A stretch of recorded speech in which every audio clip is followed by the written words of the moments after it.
So good afternoon, everybody. Our next breakout session is with Dr. Danielle Farrel, Alastair, Minty and Wee House, and they're going to be telling us about the Independent Living Fund Scotland and person-centred planning.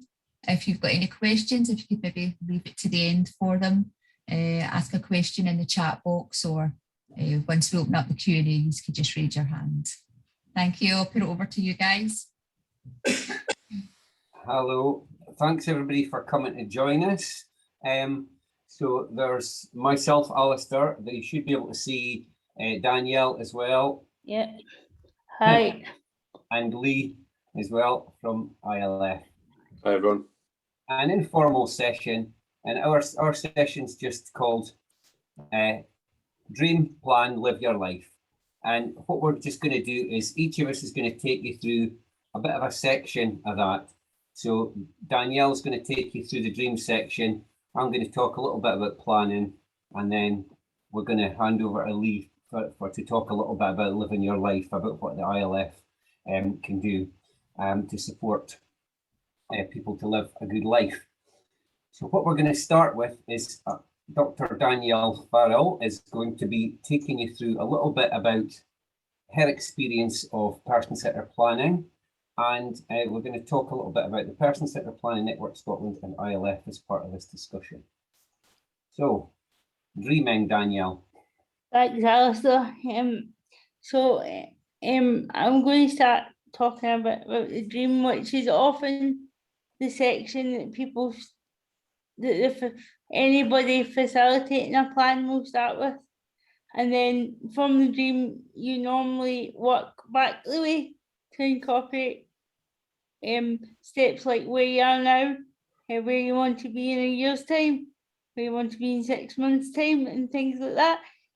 So for anybody who has or hasn't seen a plan done before, I'll just explain a bit about it. So you would start with what is commonly referred to as the Northern Star. So that would be to whoever was getting the plan done for you would ask them to literally tell you about the dreams. But the difference is between that and any other sort of social work assessment that's ever done when you're asked about your goals. When you're asked about your dream and person-centred planning, it's a sort of no holds barred approach. So anyone that's having this plan done doesn't need to think, oh, but if I say that's my dream, I'm never going to be able to do it because I need X, Y, and Z, or I need this support. That's not part of the conversation. That can come a little bit later, but it's about helping the participant or the person whose plan it is realise their dream and take away some of the barriers that they will be feeling that they're going to face with that. And just like, so it can be anything like, I don't know, anything like flying a plane, or because more often than not, when I was thinking about delivering this part of the session today, sometimes when disabled people are younger and they're asked, children are often asked, regardless of what age they are, but they're often asked through childhood, what do you want to be when you grow up? In my experience as a disabled person and having worked and supported various disabled people and hearing their views on this process, that is not a question that's commonly asked of disabled people, because it's almost like people are frightened to hear the answer, or they're frightened that they'll offend somebody. Because if somebody, for example, says they want to be a pilot, perhaps the person who's asked the question about what they want to be when they grow up, they may be thinking, oh my God, they can't be a pilot because of their disability, and I don't want to take that away from them. So how do I say, oh, that's nice, without offending them? So the difference in the person-centred planning process is we don't think about, well, we do, but later on, but we don't think about, oh my God, they can't do this. So we'll just we'll just ignore what they've said and we'll not put that up there. No, that's not the case. Absolutely, that goes up there, and then you almost walk back the way and figure out how you're going to help the person achieve that goal. So one example that I heard when I was going through the person-centered planning training to be a facilitator was that a plan was being facilitated for a young man who wanted to be a pilot, and realistically that maybe wasn't going to be wasn't going to be achievable. But then the facilitators had a conversation with him on, okay, what is it about a pilot that you like? What is it that interests you? And from that conversation and digging a little bit deeper, they found out that the young man actually liked the idea of wearing a uniform and helping people. So at that point, when I heard that example, I was advised that the person in question now works at the airport. He's not a pilot, but he works at the airport, and he wears a uniform and he helps people. So that's just one example of helping somebody realise their dream and not taking it away from them if they can't achieve all of it. But it's about stripping that back and seeing, okay, can we learn a bit more about this dream and how we can help you achieve it to whatever extent is achievable for that person, but not dashing their dreams and taking it all away from them. The dream is also about focusing on people's strengths. Again, going through the system and social work assessments and things, sometimes these things often look at what you can't do, whereas the person-centered planning process definitely looks at what people can do, and it gives them choice and control over what they want out of their life.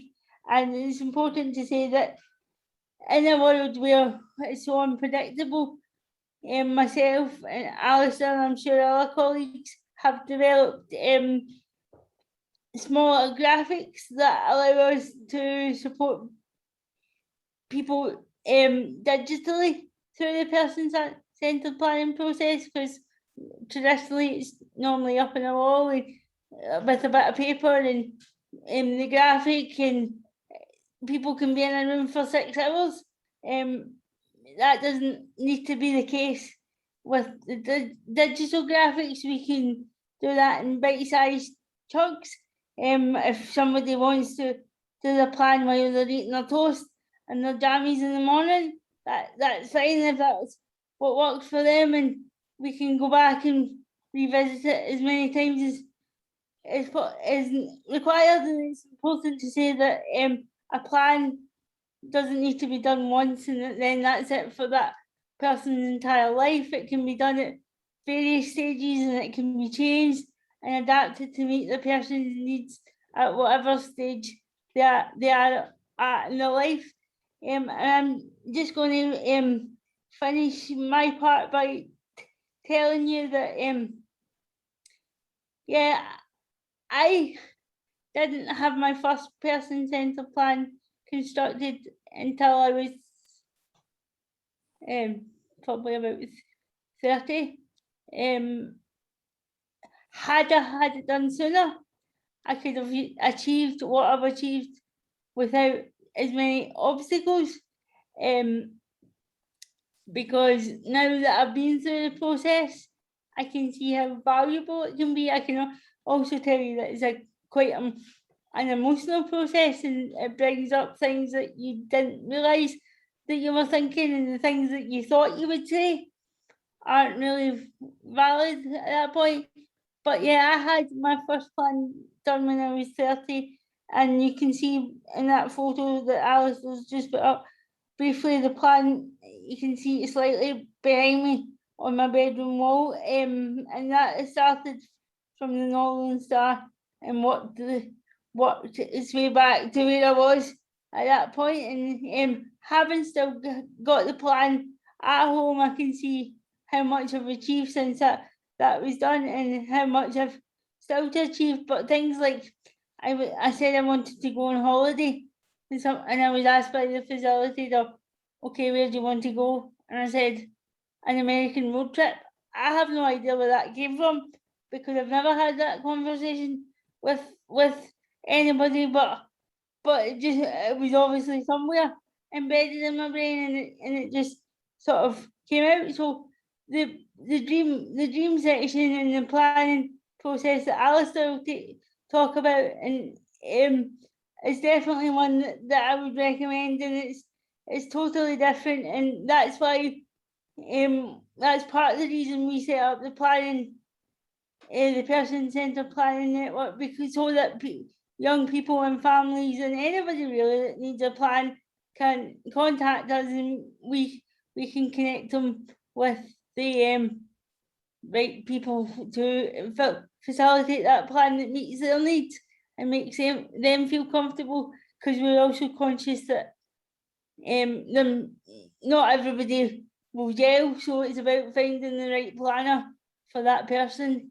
And I know now that Alastair will talk more about the planning itself, so I'll hand back over to Alastair.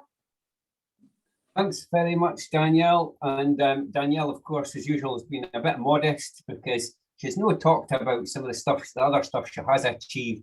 So, for example, there in that slide there, so she runs her own organisation called Your Options Understood, sort of campaigning for people's rights with disabilities and providing social care training and everything. And then she joined the person-centered planning group as a network, as an independent planner, along with myself and a few other people. So, like she was saying originally there, the person-centered planning, it's not just about services, it's not just about the support you get, it's about dreaming big and living your life. And I think Danielle's shown that she's quite happy to live her life and to push forward with her dreams. Yeah. So I'm going to take you through a bit more of the practicalities of it a little bit more, because I'm not sure how many folk have had their own plans done or been involved in planning themselves. But I guess some of the key principles are, already Danielle's touched on a little bit about them. It needs to be supportive, so it needs to be positive. It needs to be about strengths, skills, what people value about you. Now, being honest, us in Scotland, we're not that great, regardless, even before you get to our disability, we're not great at talking about what we're good at. It makes us feel a bit icky sometimes.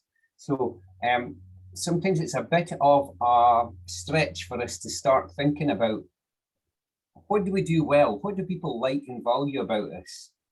And hearing that said out loud is incredibly powerful.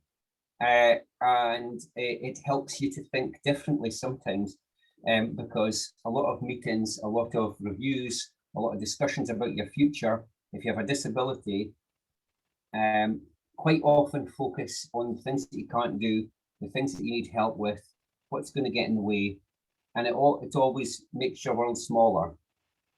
What person-centered planning should do, if it's done well, is make your world bigger. You start with a big wide world, and then you work back from there with what can be realistic. And as Danielle said, disabled people have regularly been underestimated, and many hopes for the future written off. Probably a lot of folk that maybe planned with Danielle, if people who knew her when she was younger might not have thought she would have become a doctor, Dr. Danielle Farrel, and run her own organisation. So there we go. These are some of the things that we need to make sure that traps we don't fall into. Independent. Now this is an interesting one. So partly why we set up the person-centered planning network in Scotland was a desire to have independent planners. Now, one of the reasons that we think this is really important is that sometimes as part of that process, you might challenge some of the things that are happening in your life at the moment. And some of that can be about how the support's provided, how much support you have, where you live, all that kind of stuff. Everything's up for grabs. And if you're doing the planning with somebody and you also work for the organisation that supports them, there can be a bit of a conflict of interest in terms of sometimes people can feel a little bit, well, I'm going to soften that, edges off that a little bit so that I don't upset the organisation, because if somebody says they want to move to a different type of support, for example, and that organisation didn't provide it, then they might say, oh, well, you know, that's not going to work for us. So I might just, you know, focus on another part. It's not always the case. Hopefully the best person-centred planners help people to challenge and to be independent, but it's an important part. And we'll look forward to hearing your questions about that at the end. So flexible. Danielle's kind of, again, just started talking about the fact that we've done stuff online as well as in person now. In-person, person-centred plans usually took the guts of a day really to do in person. And obviously you're traveling, you're meeting somebody. Quite often you're meeting somebody for the first time. And that can be quite stressful, asking people, a complete stranger, to open up and talk to you about what's important to them, how they want to live their life, all that kind of stuff. So one of the things that we've added to our options is that even if you want a person-centred plan in person, you can still have a video chat, you can catch up, you can do some prep work with us by video chat, so that you can get comfortable with the person, you can be sure that the person is a good fit with you beforehand. So that's one of the things that I think that lockdown and our kind of reliance on video and technology has actually made better, because we've actually connected more before we do the planning. And then the last section I want to concentrate on is exploring connections. It's about connecting with people and ideas about how you can take things forward, so that it's not just about what's on your plate at the moment, what's available to you. It's about who can you connect to, how can we make some of this stuff happen. So it's not just a talking shop, it's not just about the dream, it's actually about making it happen. And the next practical steps really do focus on that. Now, this is a very short video, just 2 minutes, just explaining a little bit more about the process of person-centred planning and the PCP network in Scotland. So what is person-centred planning? It's not just another meeting where other people decide what's best for you. It's a way of talking about things together to make sure your voice is heard. It means finding the best way to listen to you and think about how you can stay in charge of your future. It's about making a real difference.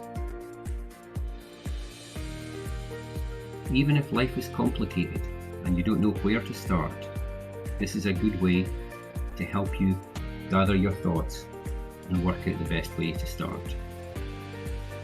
It focuses on who you are and what you can do, and not just the things that you can't do or might find difficult. Sometimes this is written up using graphics in a path or a map.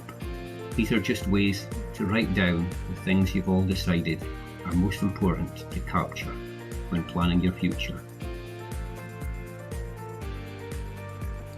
So why don't you call us or email us to find out a bit more about what we can offer. Okay, so that's a little bit of an example of the software again that Danielle was talking about, that we use. We use this animation software to create some online plans, which means that those of us who are not that skilled in the graphics department people don't have to suffer our drawings, and instead they can have some of our online ones. And the videos for some people have been quite exciting, quite positive things to see as well. So who we are and where we work across Scotland. So we've got a website where we've got a little list of these are basically the areas that we can offer people support for in-person discussions and planning. And then we've just got a list on the page of there's only, at the moment, it's just 6 of us. So there's Dr. Danielle Farrel, there's Liz Callahan, Kath Hurrell, Kay Mills, Linda Jarvie, and myself. So what you can do is you can just go to the website, you can click on, you can find out, there's a section for a member profile and more information. You can find out a bit more about each person before you contact us, and then decide who you think would be a good fit, who would be a good fit for you and your circumstances. And then just contact us. And then, for example, if you are somebody who's eligible for getting support from the ILF, then you can apply to get support through the Transition Fund. You can apply to the ILF to get the money for the planning separate from your grant money, so it doesn't have to cost you anything to get that person-centred plan done. It's another really important feature which Lee will talk to you a bit about in a minute. Just before I finish up, I'll just share a couple of examples of some of the stories. One guy said that he wanted his person-centred plan. He wanted everybody to be wearing onesies, and folk were saying, "What was that all about?" And part of that was about that he felt that those meetings he was usually really stressed about, because he felt that they were always really tense. They were really focused on things that he'd done wrong, and he felt that he didn't have the power. So he had everybody in onesies because he felt that would level it down. Everybody would be the same, and it would be his meeting. Another guy has who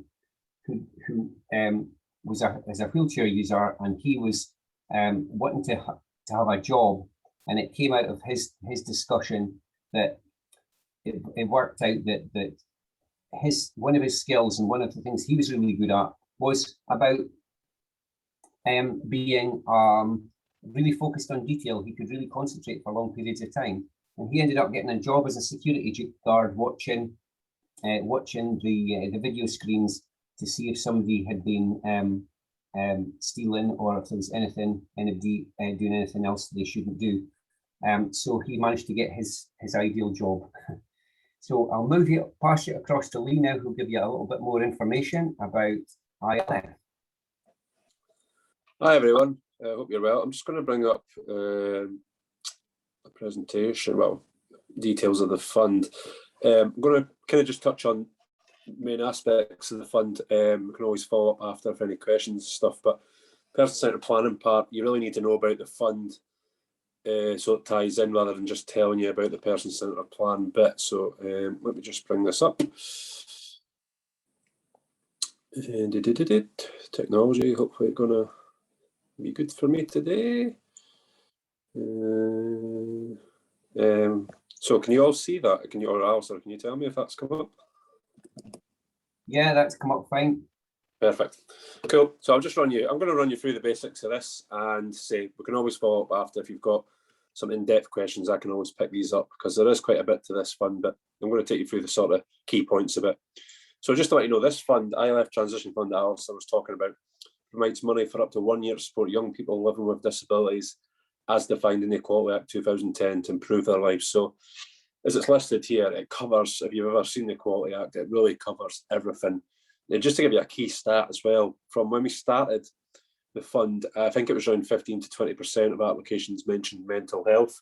We've noticed within the last 6 months, so that's jumped to 55%. So that it's just a key point to say that, because, you know, anxiety and depression can sometimes be missed. You know, everyone deals with it, and everyone has it. but it's something that people just assume that the funds for physical disability. So if you ever get a chance to see the Equality Act, it really does cover everything. But so 55% of our applications do mention mental health on it, and I think the pandemic has brought a lot of that forward. So it covers, everything. If you have any questions about that, our guys in the office can guide you through, but we do look to try and, reach out to everyone. So the purpose of this fund is really to get people help with a transition after leaving school, or, starting college or university, or into the wide world of work, or just a next stage in their life. And it's about spending time with other people, being independent, and reducing isolation as well, which we know has been quite tough through the last year or so through the COVID pandemic. The age group, I'll come on to the age group in a second. We've actually increased that over the last couple of years. It was 16 to 21. We're now at 16 to 25, which is fantastic. So we managed to reach more people, and I'd like to see it go further, hopefully down the line. So there's a little note there about the fund is for those who have little or no formal support from social work or STS to be included and participate in the community. A lot of people ask questions about that point. It's really just saying that, if you do have 20, 30, 40 hours a week of social work care, you wouldn't be discounted. Everything is looked at on a case-by-case basis with this fund. But to the point where we start to become super oversubscribed, then it would probably become into sort of holding area, where if it was somebody with no support, and they would be our target. Really, we want to target the less sort of affluent areas, people that don't meet the criteria for social work help, or just being turned down for funding, things like that. We want to reach out to the people that really need support. So if it came to the point where we were oversubscribed, it would be sort of like, you might get your funding, you might be on hold, but the target and the priority would be the people with little or no formal support. And again, people ask, what does that look like? Every disability, there is different levels of support, and we just kind of, as I say, look at it on a case-by-case basis, because everything is so vast and varied. So the key point about the application is 16-25. So if you apply at 15, if you're starting to think about leaving school, you can apply at 15, have this as part of your plan to move forward, and you would get the money when you're 16. So it should all be in place at that sort of transition point when you're having your chats with your career advisors leaving school, or the different sort of people that you would reach out to kind of put that plan in place. And now we know that has been a bit fragmented at times through Scotland in the past, and obviously through the pandemic, where there was this tranche of a big group of people that just finished school very early and then missed out on some planning. So this is why this fund and what Alastair was talking about, Danielle, is it's so important to try and get a plan in place to move forward. It really does help. We've seen evidence of that, which I'm going to come on to. So you have to be resident in Scotland for the duration of the grant period. As I say, have an impairment, disability, Equality Act, as defined in the Equality Act, and have less than 28,500 in personal savings. This is something that's carried forward from our other fund that we run in the background when we took over in Scotland. And it's really just saying if that young person had that sort of money available, then they could maybe possibly look at creating their own opportunities. But I have to say, I don't think we've ever come across a young person with that in their bank. I think right now we'd all like to see that sort of money sitting there. Key point about the age group as well is that your year starts, if you're funded successfully, when you get your money into the account that you've asked for it to be designated to. After that, about 30 days before the end, we'll contact you to submit receipts. And if you still fit the criteria that's on this page, and you can reapply again in your second year. So in essence, really 16 to 25, it could be about 9 years of funding there. What we do ask is that every year that that you can apply, that you focus on a different goal. So which I'll come on to as well. So this isn't too heavy-handed in terms of applying, which I really like about it. You do need proof of disability or impairment. So if you do get DLA or PIP, I know a lot of this is going to be changing now in Scotland, but at the moment, if you do have that, you can submit that as proof. If you don't, you can ask for a letter from someone you've been working with, a social worker, local area coordinator, teacher, careers advisor, health worker, GP, sport, or charity worker. It's really just someone to support your application, to say, I've been working with Jack or Jill, this is the barriers they've been facing, this is what they're going through, this is the sort of, we want a background about their life and how their disability has affected them, and it's really just to support that application.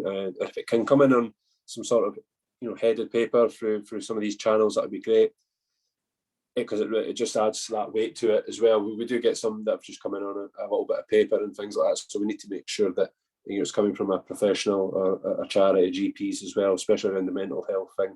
If there isn't anyone you could get help with, you think, then do contact the office. They'll be able to guide you a little bit more. But we do see that the majority come in through these channels, and somebody that the young person's been working with to support them. So this is just, again, I'm conscious of time today, but this is just a snapshot of sort of some of the things that people apply for. It's really changed through the pandemic.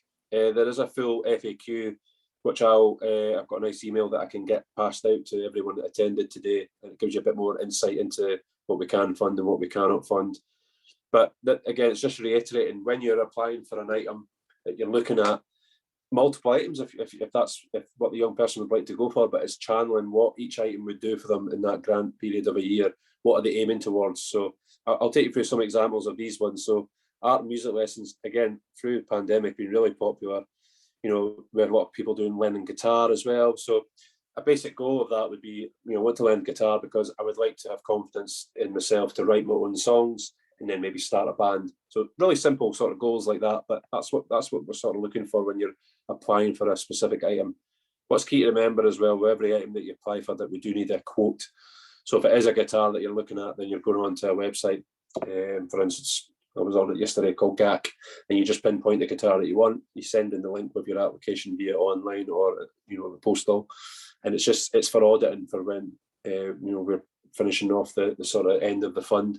The auditors come in and look, and because the ILAC's funded by the Scottish Government's public money, so it's just all these sort of things that we have to look at. But things change in price, and we know that. And as long as you tell us and update us and things, we get through it pretty easily.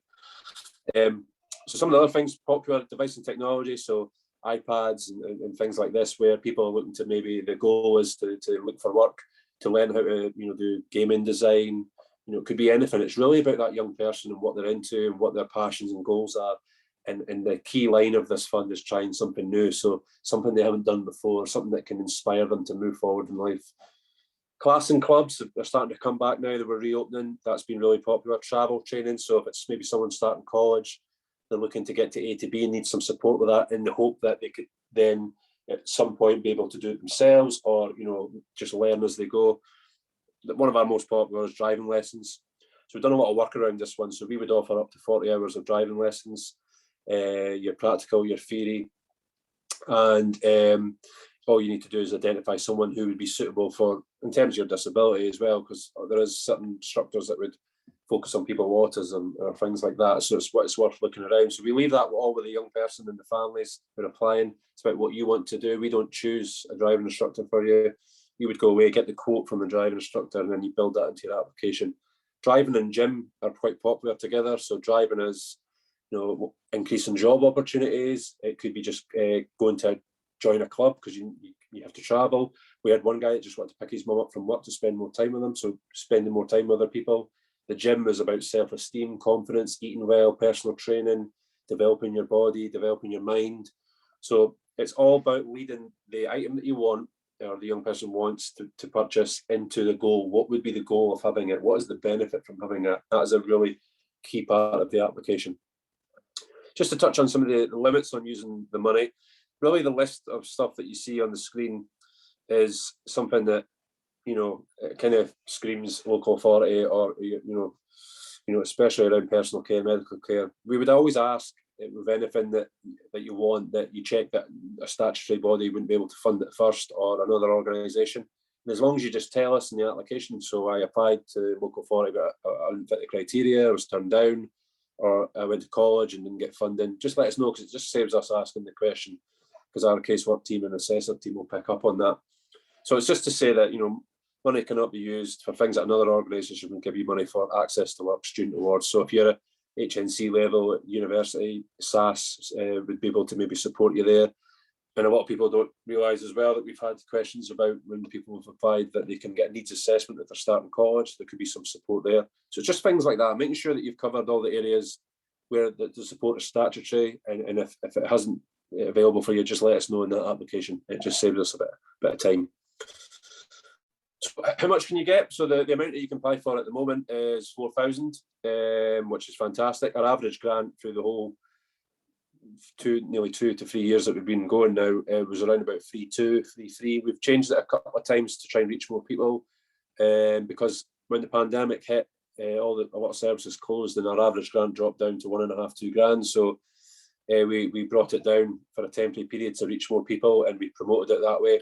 But now, after we were signed off for the next sort of budget for the year, we're back up to 4,000, which is still well over the average grant. It was initially 7.5, but we didn't find that everyone was reaching out for that. And I think maybe there's a bit of fear there that it is a lot of money for a sort of young person to look at, or a family to manage.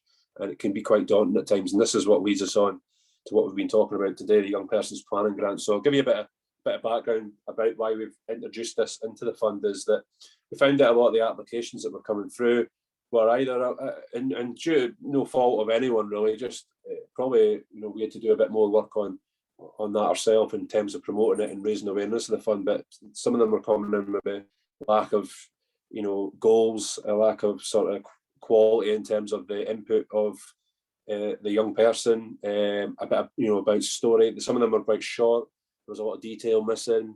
And we just found that some of them were kind of like wish lists as well coming through, and it was people just not grasping what the fund was about. And it's, when I'm doing presentations, I'm always reiterating the fact it's about spending time with other people, reducing isolation, participating in your community, trying something new. They're the key aspects of the fund. And it was missing a lot within the first year or so at times. But we had some fantastic applications, but we just felt we could do more. And this is where this came in. So I think we had one guy that had always tell this story. His goal was to appear on Britain's Got Talent, and which is a fabulous goal. And he had all these grand ideas of what he wanted to do, but the application was just lacking a bit of direction. So one of our assessors went out at the time, did a bit of work with him, and we then found out that he loved songwriting, and he wanted to teach people with autism how to write songs and learn music, and like start like a little band or a club sort of thing. So then focused on that. We did a bit of work. We just actually been trained a few weeks before in person-centred planning, and then it was fed back that this could be something that we could be introducing to the fund to support young people, and then we brought it in.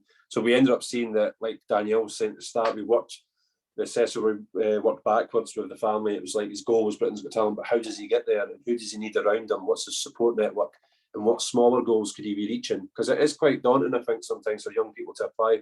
And it does put them off from the feedback we've had, that they just get a bit overwhelmed by it all. So the idea with this Young Person's Planning Grant, like Alastair says, is that you can apply for funding to identify someone in your area that can put together a person-centred plan and then support your application coming in.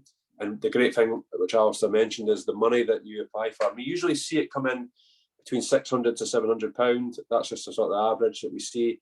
It's about you and what you would like with your plan, but that money doesn't come off your £4,000, which I think is a fantastic thing that they've agreed to do, because that's a big chunk of your money that you wouldn't lose because you're getting a plan, but it does take away a bit from your full amount that you can apply for. So it has been hugely successful. The feedback we get, I've seen it through the pandemic, especially just with young people leaving school early and things like that, that I would say it's a no-brainer to have this part before you actually apply and get yourself a plan. It could be 6 weeks, could be short term, could be long term, whatever you want to look at in terms of your needs.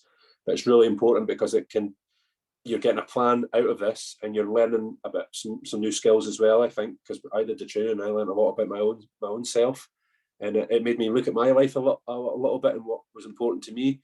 And the way we did the training, it was actually quite emotional for some of us that did it. But it's really important for a young person because it just kind of shapes their future and gets them off to a good start in terms of, they're not overwhelmed. It can really break down all the sort of little goals that you want to reach. And I think it's a fantastic thing to do before you actually apply for the fund, because you come in a bit clearer.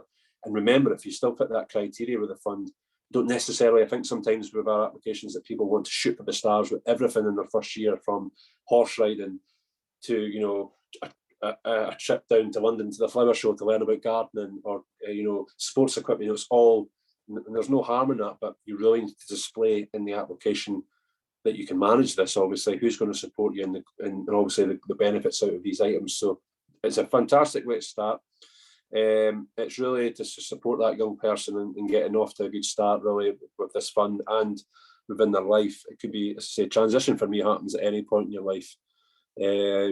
Everyone goes through it every day. There's something changing, there's big changes. So I think we're young people with this fund that we wanted to make sure that we really made a difference and got them that support they needed early on to kind of drive themselves forward. And that's what I love about the fund. It's all about driving change and driving young people to go on and live their dreams. I can follow up some of this after about applying, and I'll get a nice email out to everyone that participated with all the details that you need, but it's all the sort of usual standard of online, offline. We've got a lot of support in the background from our casework team, who are first class, and our assessor team in the management there as well. So it's a really fantastic organisation, ILF. I can say that. I've worked for them for nearly 6 years now, or over 6 years, and they're really there to support young people and support our recipients of funding and make sure that they really reach for the stars. So that's quite quick fire, but I hope that gives you sort of the brief idea, and I'll pass you back to Alastair.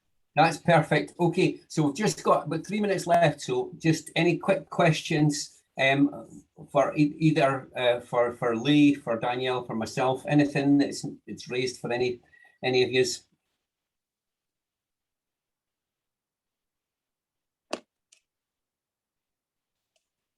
They're all in shot.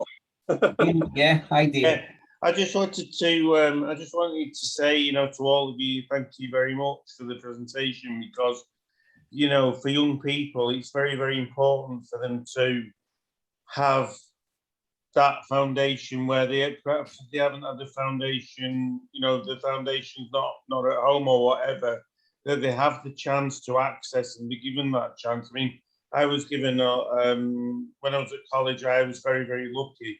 I was shortlisted by my college to represent the college on a trip to Moscow in 1988.